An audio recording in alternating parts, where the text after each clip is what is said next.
Hey, Maddie, thanks so much for sitting down. Hello, and talking thank you for having me. Thank you. I'm super stoked to talk to you about Love Me, I Can't Stop Listening to It. Oh, cool. Why was that the track that you decided to lead with? I mean, we've made a record where like every song sounds different from the other one. So we just thought that our choices of songs that we put out had to just be based on confidence. And I think Love Me is quite bombastic. Mm-hmm. And we knew that we wanted to open the record with it, which I've just revealed.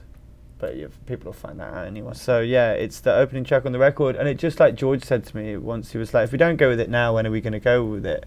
It's not like something you can kind of arrive at. It felt more like a kind of a statement that should be there at the forefront of the campaign. Yeah, it's a big ballsy song. Yeah, it is. Thank you. You want to talk about the video? Sure, talk about whatever you want. Beautiful. It's directed by Diane Martel, who is incomparable. What was it like working with her? No, I got a mate called Chris, and I was like, you know Diane Martel, right? And he was like, yeah, I can hook you up. And he was like, come over to her house and meet her with me. So I went over, and she was pretty much like, I don't want to make a music video. Like, I don't need to. I don't want to. So, talk. And I was like, oh God. So one of my favorite directors, and she was like, why? And I was like, okay. So I've got this idea. She's just got such a great eye for fashionable references, and you know, like the 2D audience and stuff like that. That was her idea. How did you come up with the people that would be in that 2D audience? Well, that was subject to who we could get, who was in my phone. Well, there was no like. I don't know why I've got these gloves on, by the way. I'm gonna take them off. They look stupid. It's not cold. It's not cold under these lights. It's okay. I texted Rita and said, "Can I put you in a video?" And she said, yeah, as long as you don't hump me. I'm pretty sure I did. I think I did hump that thing, but it got taken out. I humped everything on that video. Have you seen it? I'm going around humping everything, licking everything. Couldn't get in touch with Taylor, got in touch with Ed, managed to get in touch with Harry. Because this is the thing, I thought it would be easy, but you're just so boring. Like, people are so boring. Like, they worry about so much stuff. So Harry was cool with you making out with the cutout? I don't think I didn't tell any of them. I didn't know I was going to make out with them. I just did it. You just did it. That wasn't a planned moment. No. None of my make-out sessions are ever planned. Another thing that I noticed in that video is your little blue eyeshadow moment. Oh, yeah. Is makeup a new thing for you? Yeah, I suppose I've always been kind of androgynous to a certain extent. Not properly, though, but I was a bit girly. And I just thought that the character that I was playing, by the end of the video, started to merge pretty quickly into who I actually was. It seemed perfect for the video, especially with the visual aesthetic and how it looked, the soft blue just being part of my look. I haven't been wearing makeup live, but that's only because I'm not very good at putting it on. And I'd rather go out with no makeup than look like some kind of weird. Well, you can look up YouTube tutorials. I'll hit you up with some. Oh my God. I'll give you some links. That's going to be me now. Before the show. Sorry, that's you like after hours like before on a the bus. Festival show, and you find me like watching a YouTube video. Fishtail braid. Yeah, that'll be how to put fishnets on with Tammy.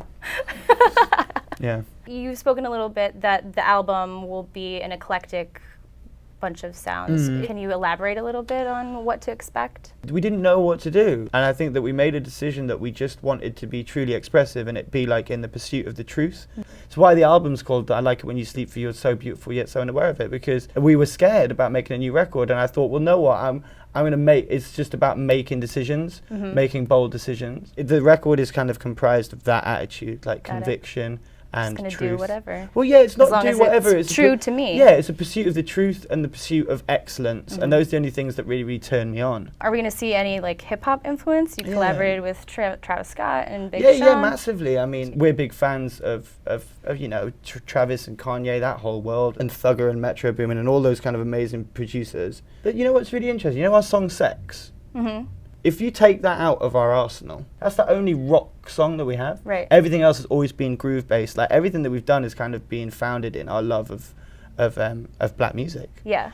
And I think that this record speaks very much of that. I mean, there's heavy influences from like Destiny's Child and SWV in the new record, and oh, that's awesome. Brian McKnight and stuff, and D'Angelo. Great, yeah, some 90s R&B. Yeah, massively. Well, that is what I listen to on my own in my room. Do you think that genres are dead? Yeah. Yeah. Yeah. They don't matter anymore. Well, you know, they've never really mattered.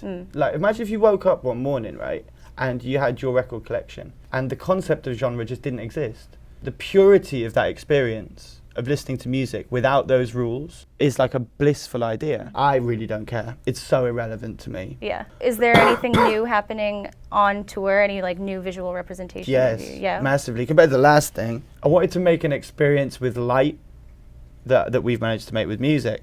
So we use video as lights and try and create, like an art installation, an environment of which the songs are to be performed, almost like theatre. Well, you continue to reinvent yourself. Yeah, well, art, but it's all about reinvention, isn't it? Right. It's all about what we say is that our desire for any record that we've had is to be a distillation of the previous record. We're not like a different band, because like I said, I don't want to be a different band. I want to be the perfect evolution of the band that we were. We create in the way that we consume. I've been saying this since day one to everybody, people who didn't want to sign us, and then the people who consequently interviewed us because of the way that we followed that.